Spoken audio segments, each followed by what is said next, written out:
Welcome back. Metro Magazine comes out with its first cover for the year. A fresh take on sexy featuring some of the country's sultriest faces and most svelte physiques. Here to talk about Metro's body issues, Michelle Torres, Executive Director for Metro Magazine. Michelle, thanks for joining us on the show today. Thank you so much for having me. Now, I've taken a peek at this issue and it is smoking. Yes. Can you give us a little background as to the philosophy behind the cover of this issue? Well, the issue is about sexy bodies, but more than just sexy bodies, we wanted to redefine the definition of what makes women sexy, men too. Right. We picked Megan Young to grace our cover for the January issue. We've all seen Megan as a teen star, but you know, there's this perception of her that she's, you know, she can't be sexy because she's very young, but we transformed her into this screen siren, and I think she did very well. She shed all her inhibitions and shattered all the preconceived notions of just because you're young, you can't be sexy. Right. Yes. Now, how does Metro define the new sexy? The new sexy, well, for us, the new sexy comes in different ways. It doesn't just come with having a hot body or a sexy figure. It comes from being an intellectual. It comes from being a comedian who gives laughter to everyone, and it comes from being a simple boy next door who happens to be very sexy. Yeah. Now, I can imagine it must have been racy to do this shoot. It was. Now, who are the top hot bodies listed in this issue? The top hot bodies, well, there are a lot of them. Like I said in my editor's note, while we were making this issue, a lot of issues came up because you can't help but look at yourself when you're surrounded by all of these hot bodies. For 3 days. We shot for a period of 3 days.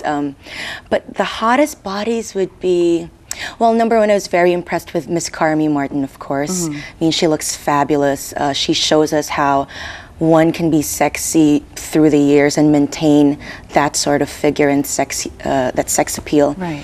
I liked Raver because we've all seen him as this kid, started out dancing, and now he's all grown up. He's 6 foot tall, and to the eyes of a lot of women, he's very sexy. Now, you have people in there from Carmi to Lovi to Megan Young. Right. How are these people chosen for this issue? Well, what was the criteria? Right. We tried to choose one personality that would represent a different category or segment. So we have, you know, Lovi was the bombshell because she's everywhere. She has billboards on EDSA with wearing next to nothing, and it's undeniable that she's very sexy. We have musicians like Chris Kaiser. We have the boy next door like Sian Lim. So we wanted to showcase different personalities, and through the fabulous photography of Frank Hoffsmith, just show how each one can be sexy in their own way. Right. Now, with all these hot bodies in this January issue, how was it shooting with each one of them? Was there any special treatments? No, actually it was, we shot at Frank's studio over a period of 3 days. Everyone came, everyone had their game on. They all prepared for the shoot. They all told me that they came into the shoot knowing that they would have to show some skin. But I think one thing that we learned from doing all these shoots and interviewing all of them is that you don't get that hot overnight. Yeah. You know, it comes with a certain kind of discipline, and they do it for something that transcends just merely being sexy. They do it for health reasons. They do it because they had a lifestyle change. So that in itself is very interesting. Now, Doc Marlin brought sexy back with his trademark aesthetic. How was it shooting with him for this issue?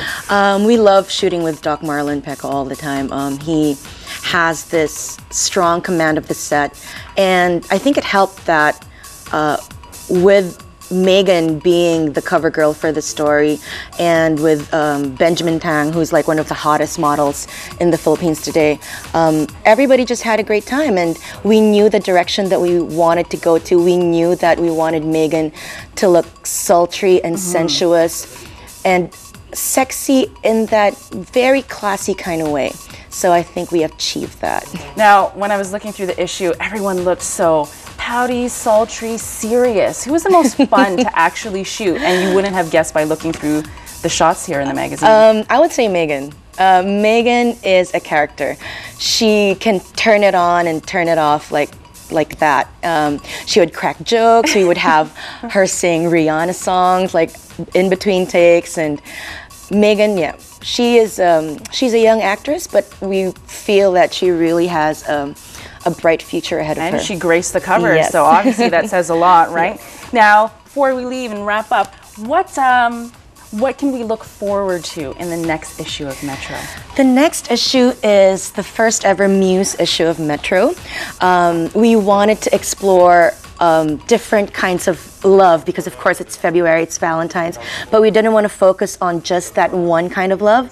We wanted to celebrate ties that bind different people, from designers to their muses, the supermodels to the designers that they represent.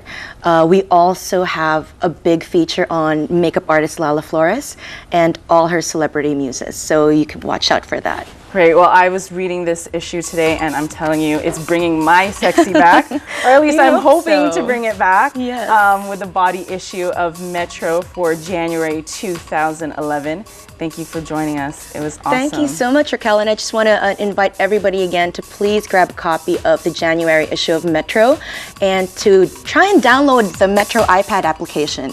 It's actually the first magazine on the iPad, and it's very interactive. It has a lot of exclusive content. So yes, thank you so much. Thank you.